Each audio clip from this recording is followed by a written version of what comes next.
Hi friends, welcome to our channel.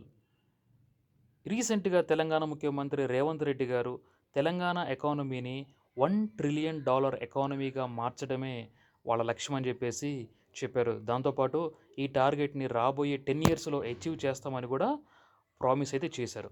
So, మనం ఈ వీడియోలో టీజీపీఎస్సీ మెయిన్స్ పర్స్పెక్టివ్‌లో ఎకానమీ పేపర్‌లో ఈ క్వెషన్ వస్తే ఎలా రాయాలి? అసలు ఇది పాసిబులా కాదా? దీనికేమన్నా రిఫార్మ్స్ అని తీసుకురావాల్సి ఉంటుందని అనేసి నేను ఒక ప్రాక్టికల్‌గా మీకు చెప్పబోతున్నాను. సో, అయితే ప్రెజెంటు మన ఎకానమీ గురించి మనం బ్రీఫ్‌గా తెలుసుకుంటే, ప్రెజెంట్ మన ఎకానమీ ఎంతంటే, మన తెలంగాణ ఎకానమీ వచ్చేసి ప్రస్తుతం $175 బిలియన్ ఉందన్నమాట. అంటే మన ఇండియన్ రూపీస్‌లో చెప్పేసుకుంటే 14,65,000 కోట్ల రూపాయలు. ఓకే. కరెంట్ ప్రైసెస్‌లో మన తెలంగాణ రాష్ట్ర జీఎస్‌డిపి అయితే ఉంది. అది మనం డాలర్స్‌లో చెప్పుకుంటే మాత్రం $175 బిలియన్ ఉందన్నమాట. అయితే రేవంత్ రెడ్డి గారు చెప్పినట్లు $1 ట్రిలియన్ ఎకానమీ అంటే నథింగ్ బట్ 1000 బిలియన్ డాలర్లనే మనం ఒక ట్రిలియన్ అయితే అంటామన్నమాట. ఓకే. 1000 బిలియన్లు డాలర్లుగా మార్చాలి. మరి ఇప్పుడు ఈ 175ని ఓకే. ఈ 175ని ఎక్కడ తీసుకెళ్ళాలి మనం అంటే 1 ట్రిలియన్ తీసుకెళ్ళాలి. అంటే 175 బిలియన్‌ని కాస్త 1000 బిలియన్ డాలర్లుగా మార్చాలి. మరిది ఎలా సాధ్యం? Is it achievable or not అనేదైతే మనం చెక్ చేద్దాం. ఓకే. అందుకంటే ముందుగా మీకు కొంచెం చూపిస్తాను చూడండి. అయితే $175 బిలియన్ నుంచి $1000 బిలియన్ అవ్వాలి అంటే ఎంత పెరుగుదల ఉండాలి? సో, దీనికి ఒక కాలిక్యులేషన్ చేసుకుంటే మీకు దీన్ని మనం ఏమంటామంటే సీఏజేఆర్ అంటామనమాట. ఈ సీఏజేఆర్ ఏంటంటే compounded annual growth rate. Okay. Compounded annual growth rate అని చెప్పేసి మీకు బిజినెస్ పేపర్లు చూసినప్పుడైతే ఈ పదం కనిపిస్తూ ఉంటుంది. సో, ఇదేందంటే ఒక ప్రెజెంట్ వాల్యూ సమ్ ఫ్యూచర్ వాల్యూలో మారాలంటే ప్రతి సంవత్సరం ఎంత గ్రోత్‌లు పెరిగితే ఈ ఫ్యూచర్‌లో మనం పర్టిక్యులర్ వాల్యూ అనుకున్నాం గదా! మన సందర్భం తీసేసుకుంటే $1000 బిలియన్ అనేది మన ఫ్యూచర్ వాల్యూ. ఓకే. ఈ $175 బిలియన్ అనేది ప్రెజెంట్ వాల్యూ అనమాట. అయితే ఈ 175 కాస్త $1000 బిలియన్ మారాలి అంటే రాబోయే 10 ఏళ్ల కాలంలో అంటే టైమ్ పీరియడ్ మనం 10 ఏళ్ళు తీసుకుంటే మనకి గ్రోత్ రేట్ ఎంత ఉండాలిరా బాబు అంటే ఎంత పర్సెంట్ ఉండాలంటే దాదాపు 19.2% ఆ రేంజ్‌లో ఉండాలి. సో, అప్రాక్సిమేట్‌లీగా మనమైతే 20% అని తీసుకోవచ్చు. కానీ ఒకటి గమనించండి, మీకు ఆల్రెడీ తెలిసే ఉంటుంది. ఎకానమీ చదివేవాళ్ళు లేకపోతే చదువుతున్న వారికి ఒక క్లారిటీ ఉంటే ఉంటుంది. మనకి double digit growth rate achieve చేయటమే పెద్ద గగనం అయిపోతుంది ఈ రోజుల్లో. Okay. Double digit growth rate. Chandrababu Naidu గారు ఉన్నప్పుడైతే డబుల్ డిజిట్ గ్రోత్ ఒకసారొస్తే అది పెద్ద బ్రేకింగ్ న్యూస్ అయిపోయిందనమాట. ఎందుకంటే బికాజ్ స్టేట్స్‌లో గాదు, అసలు ఇండియాకే డబుల్ డిజిట్ గ్రోత్ అంటే డబుల్ డిజిట్ అంటే ఏంటి? 10 లేదా అంతకంటే అబోవ్ ఉంటే మనం డబుల్ డిజిట్ అంటాం కదా! ఆ 10% ప్లస్ గ్రోత్ రేట్‌ని మనం సాధించటమే పెద్ద గగనమైపోతున్న పరిస్థితుల్లో, మరి ప్రస్తుతం తెలంగాణ ప్రభుత్వం నిర్దేశించుకున్నటువంటి $1 ట్రిలియన్ ఎకానమీని మనం సాధించాలంటే రాబోయే 10 ఏళ్ల కాలంలో ఎంత గ్రోత్ రేట్ ఉండాలంటే మీకు ఇంతకుముందు చెప్పినట్లుగా 19% గ్రోత్ రేట్ అయితే ఉండాలి. మరి ఇది సాధ్యమా అంటే ఒక మాటలో చెప్పాలంటే అసాధ్యం అని అనకూడదు గానీ, బట్ అది చాలా చాలా చాలా చాలా కష్టసాధ్యం అన్నమాట. ఎందుకంటే మీకిప్పుడు ప్రాక్టికల్‌గా మన ఎకనామిక్ సర్వే నుంచి మన గ్రోత్ రేట్ ఎంతుంది అనేది కూడా మీకు లైవ్‌లో చూపిస్తాను. So, don't worry. బట్ ఈ 19% అనేది మాత్రం చాలా కష్టమైపోద్దనమాట. ఓకే. చాలా రిఫార్మ్స్ తీసుకురావాలి. మనకున్నటువంటి సోషియో పొలిటికల్ ఎన్విరాన్మెంట్‌లో ఏదైనా రిఫార్మ్ తీసుకురావాలన్నా, లేతే ఏదైనా ప్రాజెక్ట్ తీసుకురావాలన్నా సరే, రకరకాల ఎన్విరాన్మెంటలిస్టులు, రకరకాల సోషల్ గ్రూప్స్, ప్రెషర్ గ్రూప్స్ వీళ్ళందరూ తయారవుతారు. మాకు ల్యాండ్ ఇవ్వము అని చెప్పేసి, మా హక్కులు భంగం కలుగుతున్నాయని చెప్పేసి, పర్యావరణ హాని కలుగుతుందని చెప్పేసి, లేకపోతే గ్రామీణ వ్యాపారస్తులు నష్టపోతారని చెప్పేసి, వాళ్ళు ఒక డీమార్ట్ ఒక నగరానికొస్తుంటే అక్కడ ఉన్నటువంటి షావుకారులు వాళ్ళందరూ కూడా ఆహ్, గవర్నమెంటే గవర్నమెంట్ గవర్నమెంట్స్‌కి రిప్రజెంటేషన్ ఇస్తా ఉంటారు. డీమార్ట్ వస్తే మా జీవనాధారం మేము కోల్పోతాం అని చెప్పేసి. సో, ఈ విధంగా ఈ రకరకాల ఎలిమెంట్స్, రకరకాల ఫ్యాక్టర్స్‌ని బ్యాలెన్స్ చేసుకుంటా మరి ఈ లక్ష్యం ఎంతవరకు సాధ్యం అనేదైతే నేను మీకు త్వరలో చెప్పబోతున్నాను. సో, ప్రెజెంట్ అయితే ఈ 175 బిలియన్ డాలర్లుగా ఉన్న మన తెలంగాణ ఆర్థిక వ్యవస్థ $1000 బిలియన్ మారాలంటే మాత్రం 19% ప్లస్ గ్రోత్ రేట్ అయితే మెయింటైన్ చేయాలి. యాజ్ ఆఫ్ నౌ అది చాలా కష్టం. మరి ప్రెజెంట్ మన తెలంగాణ గ్రోత్ రేట్ ఎంతుంది? ప్రెజెంట్ ఎంతుందంటే 19 పాయింట్ ప్రెజెంట్ ఎంతుందంటే సారీ ప్రెజెంట్ ఎంతుందంటే 11 పాయింట్ ప్రెజెంట్ ఎంతుందంటే 11.9% ఉందండి మన గ్రోత్ రేటు. మరి గ్రోత్ రేట్ కాస్త ఎంత అవ్వాలంటే ఇంతకుముందు చెప్పినట్లుగా 19% ప్లస్ అవ్వాలి. ఓకే, చూద్దాం ఏమవుతుందనేది. సో వీళ్ళతో పాటు రీసెంట్గా తమిళనాడు ముఖ్యమంత్రి స్టాలిన్ గారు కూడా సేమ్ గోల్ ఎక్స్ప్రెస్ చేశారు. ఏం గోల్ అంటే ఈ గోల్ మళ్ళీ మేము కూడా $1,000 బిలియన్ గోల్ని అచీవ్ చేయబోతున్నాం అని చెప్పేసి. బట్ వాళ్ళకి ఇది సమ్వాట్ అచీవబుల్. నేను ఇంతకుముందు మన బడ్జెట్ వీడియోలో చెప్పినట్లు Tamil Nadu economy is quite different. మన డిఫరెంట్ స్టేట్స్ కూడా తమిళనాడు ఎకానమీ నుంచి చాలా చాలా నేర్చుకోవాలి. వాళ్ళు ఫాలో అవుతున్నటువంటి economic pattern, cluster based economic planning అనేది చాలా ఇంపార్టెంట్. ఇవాళ మన తెలంగాణలో ఏమవుతుందంటే హైదరాబాదులో ఒక ఐటీ సెక్టార్ సక్సెస్ అవుతుందని చెప్పేసి ఈ ఐటీ సెక్టార్ కాన్సెప్ట్ని తీసుకెళ్ళి ఖమ్మంలోనో, వికారాబాద్‌లోనో, సిరిసిల్లలోనో, సిద్దిపేటలోనో పెట్టుకుంటా పోతే హౌ ఈజ్ ఇట్ పాసిబుల్? హైదరాబాద్‌లో సక్సెస్ అయిన ఒక ఇండస్ట్రీ వేరే నగరాల్లో సక్సెస్ అవుతుంది గ్యారంటీ ఏంటండి? ఎందుకంటే మనకు ఒక ఇండస్ట్రీ సక్సెస్ అవ్వాలంటే లాట్ ఆఫ్ ఫ్యాక్టర్స్ ఉంటాయి. జియోగ్రఫికల్ ఫ్యాక్టర్స్ దగ్గర నుంచి ప్రతిదీ ఫ్యాక్టర్ అవుతుందనమాట. ఫర్ ఎగ్జాంపుల్ మన అశోక్ నగర్‌లో ఒక ఐఏఎస్ అకాడమీ పెడితే సక్సెస్ అయ్యే అవకాశం, సక్సెస్ అయ్యే ప్రాబబిలిటీ ఎక్కువగా ఉంటుంది. అదే ఈ కోచింగ్ ఇన్‌స్టిట్యూట్‌ని తీసుకెళ్ళి ఏ కోటిలోనో, ఏ దిల్సుఖ్ నగర్‌లోనో, ఏ ఉప్పల్‌లోనో పెడితే ఎంతవరకు సక్సెస్ అవుతుంది అంటే there is very less probability అనమాట. సో అందుకని కాన్సెప్ట్ ఈజ్ మోర్ ఇంపార్టెంట్.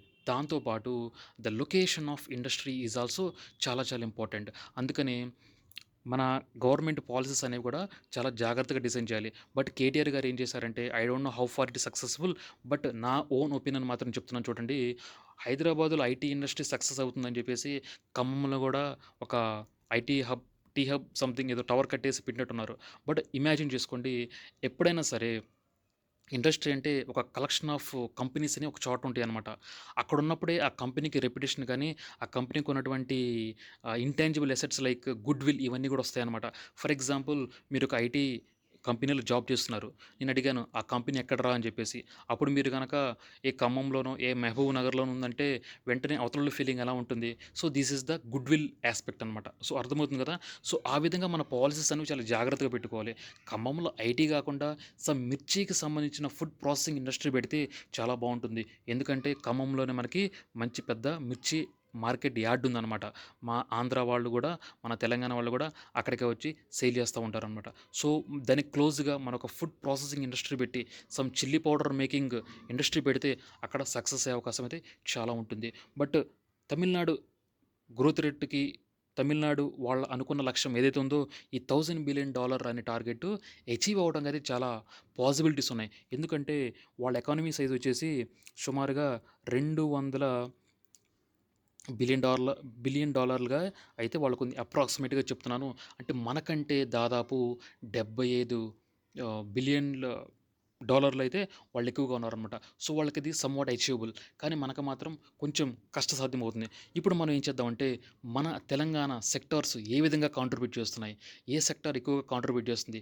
రీసెంట్‌గా ఏ సెక్టార్స్‌కి మన తెలంగాణ బడ్జెట్‌లో అయితే ఎక్కువ ఇంపార్టెన్స్ ఇచ్చారని చెప్పేసి అయితే మనం కలెక్టివ్‌గా అనాలిసిస్ చేసి చూద్దాం. Okay, let us go there. So this is constant prices GDP. Just wait a minute. Yeah. This is current prices. Okay, current prices అంటే ఏంటంటే యాజ్ ఆన్ డేట్, అంటే మన బడ్జెట్ ప్రిపేర్ చేసే టైంలో ఉన్నటువంటి ప్రైసెస్ని కన్సిడర్ చేసి ఆ ప్రోడక్ట్ని, ఆ జీడిపిని క్యాలిక్యులేట్ చేస్తే మనం దాన్ని జీడిపి ఎట్ కరెంట్ ప్రైసెస్ అంటాం అనమాట. ఉదాహరణకి మన ఎకానమీలో ఫర్ ఎగ్జాంపుల్ ఒక సంవత్సరం మొత్తం మీద ఒకటే ఒక ప్రోడక్ట్ తయారైంది అనుకుందాం. ఓకే, ఫర్ ఎగ్జాంపుల్ ఒక నోట్బుక్ తయారు చేశారు. Let us assume that is the only product manufactured or produced in the Telangana economy or Telangana borders. Let's say the book price is, అంటే ఒక బుక్ ఉంటుంది. That book weighs 1 KG. 1 KG value వచ్చేసి current ప్రైజెస్‌లో చూసుకుంటే 200 ఉందనుకోండి. So the GSDP of Telangana in 2023 and 2024 is ₹200. అదే constant prices 2011లో ఉన్న ప్రైసెస్‌తో పోల్చుకుంటే ₹70 ఉందనుకోండి. అప్పుడు మన GSDP at constant prices is ₹70 మాత్రమే. ఇది కరెంట్ ప్రైసెస్ అనమాట. సో ఇక్కడ చూడండి మీరు అగ్రికల్చర్ వెయిట్ ఇది కరెంట్ ప్రైసెస్. ఓకే, ఇప్పుడు చూడండి మనకు జీడిపి ఎంత నేను ఏం చెప్పాను, జిఎస్డిపి వచ్చేసి 14,63,960, అంటే 14,64,000 అనుకోవచ్చు. సో ఇది రూపీస్ అనమాట. ఓకే. మనకి డాలర్‌లో చెప్తే అదెంత అవుతుందంటే 175 అప్రాక్సిమేట్‌గా నేను చెప్తున్నాను. $175 బిలియన్. ఓకే. మరి ఈ 14,63,000,00,00,000 ఏ సెక్టార్‌కి ఎంతుందనేది మనం ఒకసారి చూసేద్దాం రండి. ఇక్కడ చూడండి అగ్రికల్చరు 2,11,000 ఎంతలో టోటల్‌లో మనకు టోటల్ ఎంతంటే 14,63,000,00,000 అగ్రికల్చర్ ఎంతుందంటే 2,11,000 ఉందన్నమాట. అంటే సమ్‌వట్ కాంట్రిబ్యూషన్ చాలా బాగానే ఉంది. ఇక్కడ క్రాప్స్ చూసుకుంటే 1,00,000 తర్వాత లైవ్ స్టాక్ చూడండి. Live stock just 98,000. So, this is the major drawback of our economy. ఒకటి గుర్తుపెట్టుకోండి. అగ్రికల్చర్ అనేది క్లైమేట్ చేంజ్‌కి చాలా వల్నరబుల్ అయిపోతుందనమాట. బికాస్ అగ్రికల్చర్‌కి ఆన వర్షంతో అంటే నేచర్‌తో లింక్ అయ్యి ఉన్నటువంటి సెక్టార్, నేచర్‌తో బిగ్ ఇంటిగ్రేషన్ కలిగి ఉన్నటువంటి సెక్టర్ ఏదయ్యా అంటే అది మన అగ్రికల్చర్ సెక్టర్.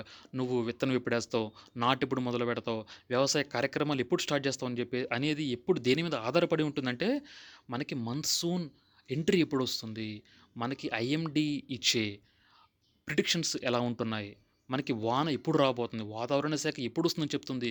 ఇలాంటి ఫ్యాక్టర్స్ అన్నీ కన్సిడర్ చేసుకొనైతే రైతు తన యొక్క కార్యక్రమాల్ని డిజైన్ చేసుకుంటాడు.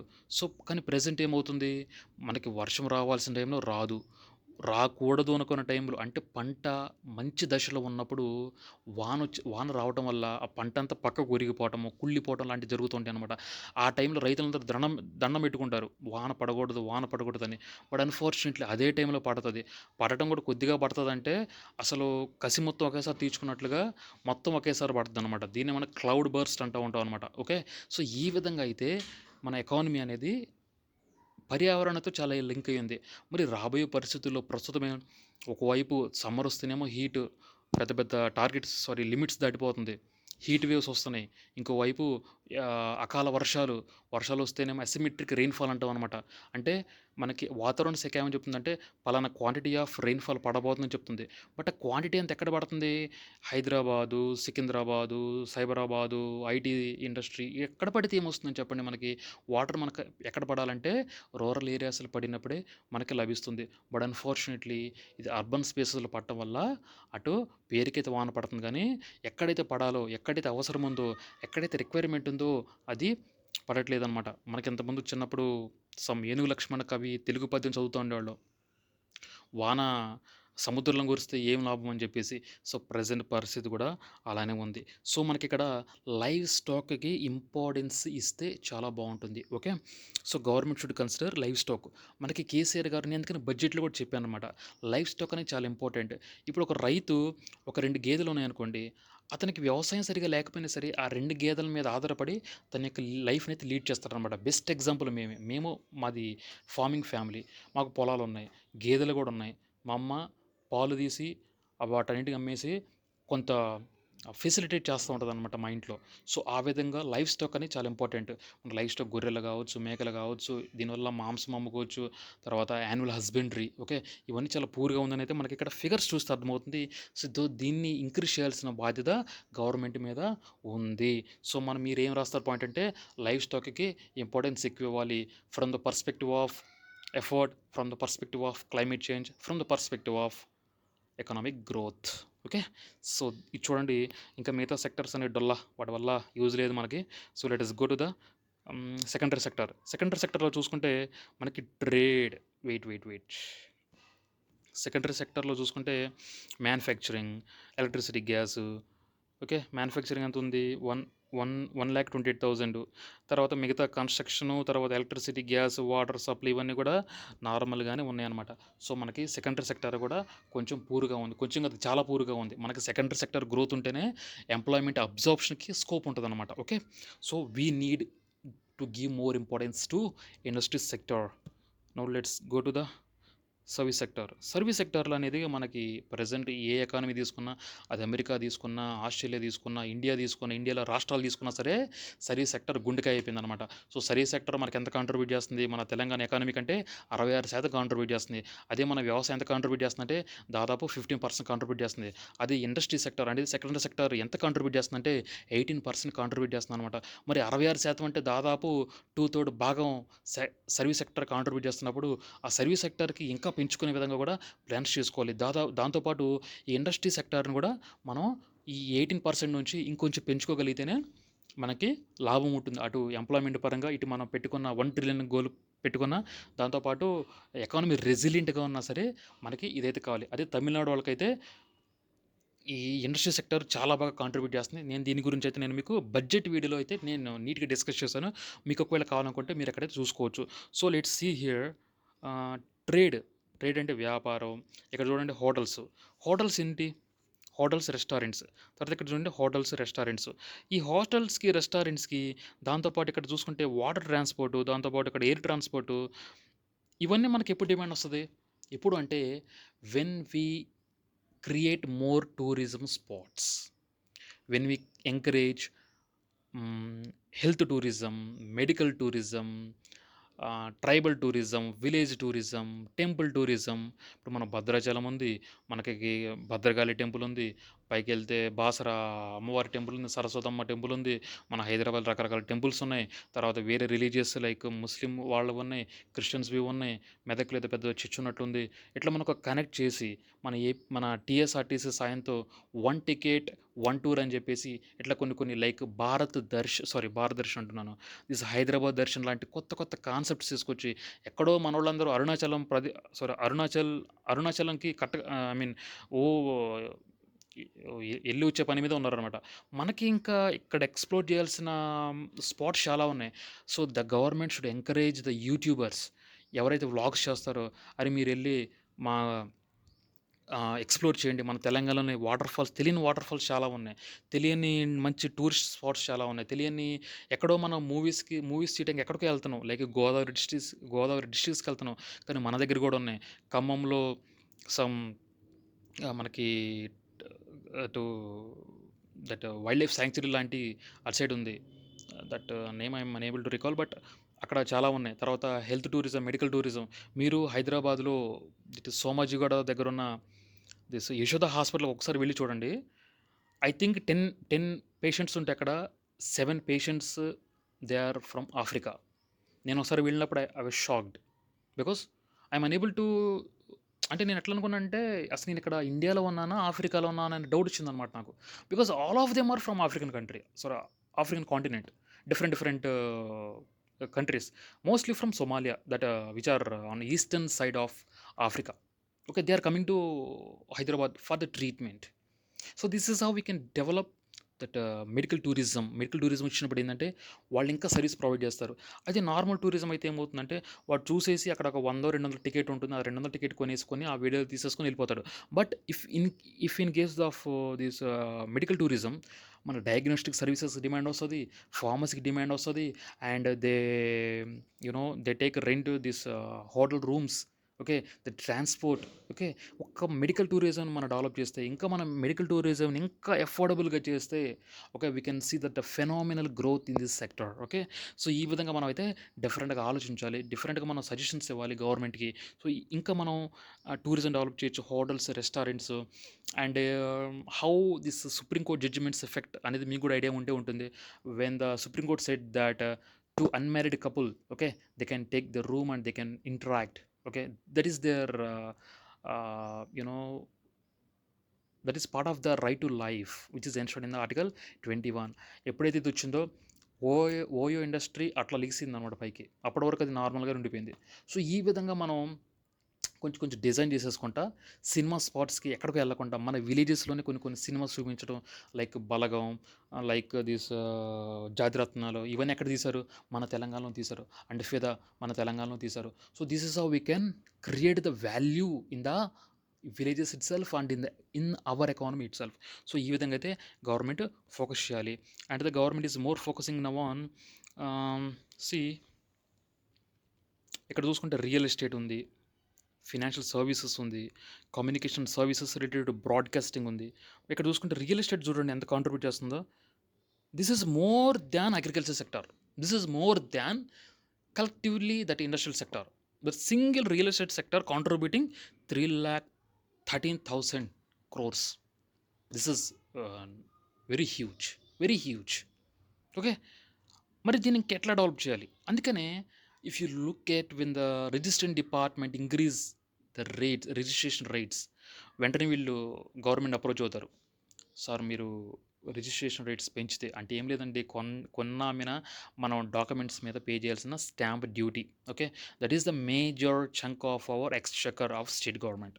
స్టేట్ గవర్నమెంట్‌కి చాలా ఆదాయం అందించే డిపార్ట్మెంట్స్‌లో మనకి revenue department, excise department and registration departments ఇవైతే టాప్ 3, టాప్ 4 ప్లేసెస్‌లో అయితే ఇవి ఉంటాయి. సో, అందుకని real estate sector is very important. అక్కడ జరిగేదేముండదు. Just this buying and selling goes on అంతే. As long as these exchanges go on, it gives revenue to the government. And ఇంకొక బ్యూటిఫుల్ ఫ్యాక్టర్ ఏంటో తెలుసా? మనం ఎప్పుడైతే రిజిస్ట్రేషన్ చేస్తామో, ఎప్పుడైతే ఫర్ ఎగ్జాంపుల్ సమ్ ఎక్స్‌వైజెడ్ విలేజ్‌లో, ఓకే. సమ్ ఎక్స్‌వైజెడ్ విలేజ్‌లో ఒక ల్యాండ్ కొనుక్కున్నాం తెలంగాణలో. ఓకే. ఆ ల్యాండ్ కొనుక్కోవడానికి మనం కొనుక్కోవడం అయిపోయిన తర్వాత రిజిస్ట్రేషన్‌కి వెళ్ళినప్పుడు అక్కడ వాళ్ళు ఒక 1% టాక్స్ కలెక్ట్ చేస్తారు. ఓకే. ఆ 1% గోస్ టు ద గ్రామ panchayat. This is the very beautiful point. Very beautiful concept అనమాట ఇది. ఫర్ ఎగ్జాంపుల్ మనం తెలంగాణలో ఒక విలేజ్ తీసుకోండి. For example some XYZ village అనుకోండి. నాకు నేమ్ గుర్తు రావట్లేదు ఇది. ఆహ్, ఆ విలేజ్‌లో ఒక ల్యాండ్ కొనుక్కున్నాం అనుకోండి. మన పర్టిక్యులర్ సబ్ రిజిస్ట్రార్ ఆఫీస్‌కి వెళ్తాం. ఆ సబ్ రిజిస్ట్రార్ ఆఫీస్‌కి వెళ్ళినప్పుడు వాళ్ళు అది నేచర్ ఆఫ్ ట్రాన్సాక్షన్ బట్టి అయితే మనకు స్టాంప్ డ్యూటీ ఉంటుంది. అంటే గిఫ్టా? లేకపోతే సేలా? లేకపోతే పార్టిషనా? Whether it is movable property or immovable property అనే డిఫరెన్షియేషన్ బట్టి అయితే మనకి రేట్స్ ఉంటాయన్నమాట. బట్ ఆ రేట్‌లో దట్ 1% గోస్ టు ద గ్రామ పంచాయతీ. సో, ఈ విధంగా ఎక్కడ రియల్ ఎస్టేట్ ఎక్కువ జరిగితే ఆ గ్రామ పంచాయతీ కూడా నిధులు ఎక్కువ వచ్చే అవకాశం అయితే ఉంది. So, this is very good point. Okay. So, ఈ విధంగా మరి గవర్నమెంట్ ఈ 175 నుంచి 1000కి పోవాలంటే ఏం చేయాలి? మ్యానుఫ్యాక్చరింగ్ ఇండస్ట్రీకి ఇంపార్టెన్స్ ఇవ్వాలి. దాంతో పాటు మనకి ఇంకోటి గుర్తుపెట్టుకోవాల్సింది ఏందంటే, ఈ అగ్రికల్చర్ సెక్టార్ మనం ఎంత చేయాలనుకున్నా సరే, ఒక సర్టెన్ పాయింట్ మించి బియాండ్ వెళ్ళలేదనమాట. ఓకే. ఒక సర్టెన్ పాయింట్ నుంచి అయితే బియాండ్ వెళ్ళలేదు. ఎందుకంటే, the nature of the sector is like that. ఎందుకు? నేను రేపు ఒక ఆర్థిక శాఖ మంత్రి అయినా గూడా నేను చేయలేను. సారీ, నేను ఒక వ్యవసాయ శాఖ మంత్రి అయినా గూడా నేనైతే వ్యవసాయాన్ని బియాండ్ మించి నేను చేయలేననమాట. ఎందుకు అంటే దాని నుంచి వచ్చే ఇన్‌పుట్స్, సారీ, దాని నుంచి ఆ సెక్టార్ నుంచి వచ్చే అవుట్‌పుట్స్ బేస్డ్‌గా మనకి రిమైనింగ్ ఇండస్ట్రీస్ అన్నీ రన్ అవుతా ఉంటాయి. ఇక్కడే మనం ప్రైసెస్ పెంచితే that ultimately leads to cost push inflation. ఏం ఇన్‌ఫ్లేషను? కాస్ట్ పుష్ ఇన్‌ఫ్లేషన్‌కి దారితీస్తుంది. ఏం లేదండి. ఫర్ ఎగ్జాంపుల్ నేనొక కాఫీ ఇక్కడ ఒక కాఫీ కెఫేటి కంపెనీ పెట్టుకున్నాను. నేను కాఫీ గింజలను వచ్చేసి ఒక తెలంగాణలో ఎక్కడో కొనుక్కొనొస్తున్నాను. ఆ రైతు ఏం చేశాడంటే నాకెప్పుడు రూ. 100కి అమ్మేవాడు కాస్త నేను 500కి అమ్ముతా అన్నాడు. మరి అక్కడ నేను 500 కొనుక్కొనొచ్చి గింజల్ని ఇక్కడంతా ప్రాసెస్ చేసి రెంట్లన్నీ కట్టుకొని నేను మరి ఫైనల్ ప్రొడక్ట్‌కి నేను ఎంతకి ఇవ్వగలను? అర్థమవుతుంది కదా! అందుకనే agriculture sector that is the inherent limitation of the primary sector. Any country, అందుకనే డెవలప్డ్ కంట్రీస్‌కి ఏంటంటే they give less importance to agriculture sector. అందుకని వాళ్ళు ఏం చేస్తారంటే మన దగ్గర నుంచి వచ్చే గింజల మీద ఆధారపడి బతుకుతూ ఉంటారనమాట వాళ్ళు. బట్ మనం అనుకుంటాం అంటే మనం అమెరికాకి కూడా మనం సప్లై చేస్తున్నాం. వేరే వాడికి కూడా సప్లై చేస్తున్నాం అని చెప్పేసి భుజాలు ఇట్లా తడుముకుంటాం. ఐ మీన్ భుజాలు చరుచుకుంటాం అనమాట. I'm sorry, okay. So, but అక్కడ బ్యాక్‌గ్రౌండ్‌లో జరిగేదేంటంటే, వాడు ఒక 100 ఎకరాల్లో పంట పండించే బదులు, అదే 100 ఎకరాలను చదును చేసి, ఒక కంపెనీకి ఇస్తే వాడికి ఎక్కువ ఆదాయం వస్తది. సో, వాడెందుకు వ్యవసాయం చేయాలి? అందుకని వాళ్ళేం చేస్తారంటే, ఇట్లాంటి మనలాంటి developing countries, under developed countries నుంచయితే ఈ వ్యవసాయం అనేది వాళ్ళు ఆధారపడుతూ బతుకుతూ ఉంటారనమాట. అందుకని మనకి జో బైడెన్ అయితే ఒకప్పుడు ఒకప్పుడు కాదు, రీసెంట్‌గానే మన గోధుమ రైతులకి ఆయన ఏదో నమస్కారం కూడా పెట్టాడు. మీరు సప్లై చేశారని చెప్పేసి. సో, ఆ విధంగా అయితే ఉంటుంది. అందుకని మన గవర్నమెంట్ చాలా రిఫార్మ్స్ తీసుకురావాలి. బట్ అన్‌ఫార్చునేట్‌లీ లాస్ట్ బడ్జెట్‌లో అగ్రికల్చర్‌కి చాలా ఇంపార్టెన్స్ ఇచ్చారు. ఇవ్వాలి, బట్ కానీ ఇక్కడ ఏమవుతుందంటే 72,000 క్రోర్స్ ఇచ్చారనమాట. ఓకే. 72,000 క్రోర్స్ ఇచ్చారు అగ్రికల్చర్ సెక్టార్‌కి. బట్ ఎంత ఖర్చు పెట్టినా దానికి ఒక బియాండ్ లిమిట్ కాంట్రిబ్యూట్ చేయలేదు. Very slow sector. Very you know less contributing sector అనమాట. బట్ ఎంప్లాయ్‌మెంట్ పరంగా వాళ్ళది దాదాపు 45% contributed by this agriculture sector. Okay. So, this is the thing.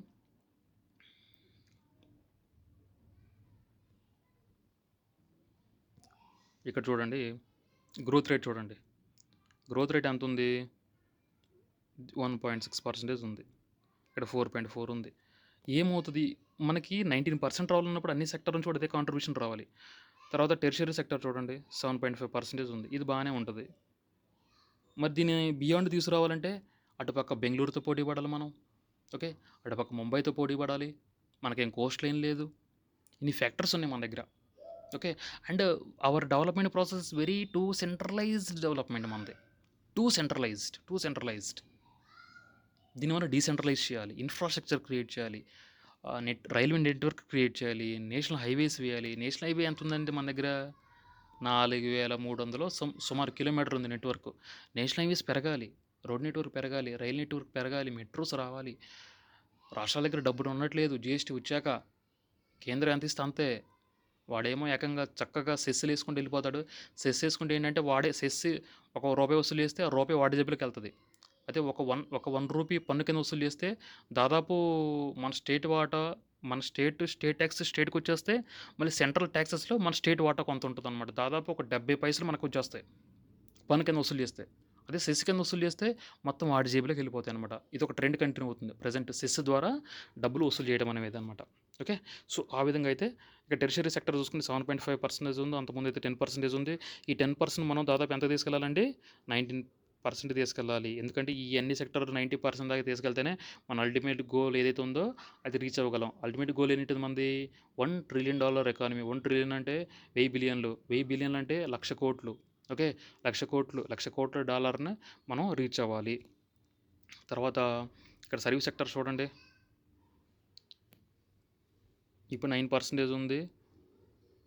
ఇక్కడ 2.1% ఉంది. ఇక్కడ 12% ఉంది. ఓవరాల్‌గా చూసుకుంటే ఇక 5 ±3, 4 ఏసుకోవడమే అనమాట. సో, ఇది కూడా అంతగా పెర్ఫార్మెన్స్ అయితే బాగాలేదు. ఇక మన ప్రైమరీ సెక్టార్ గురించి ఎంత తక్కువ మాట్లాడుకుంటే అంత మంచిది. సో, ఈ విధంగా అయితే మరి మన లక్ష్యం ఏంటిది? $1 ట్రిలియన్. మరి $1 ట్రిలియన్ సాధ్యమేనా అంటే సాధ్యమే. సాధ్యమే. కానీ చాలా మార్పులు, చేర్పులు చేయాలి. మధ్యలో ఎన్నికలు వస్తుంటాయి. ఎన్నికల్లో ప్రభుత్వాలు మారతాయి. ప్రభుత్వాలు మారంగానే విధానాలు మారతాయి. రేపు కేసీఆర్ వచ్చి $1 ట్రిలియన్ ఏంటే అన్నాడనుకోండి మొత్తం ఇది ఎడిపోద్దో మనం చెప్పలేం. సో, ఇది వీడియో నచ్చితే లైక్ చేయండి, షేర్ చేయండి, సబ్స్క్రైబ్ చేయండి. Thank you so much.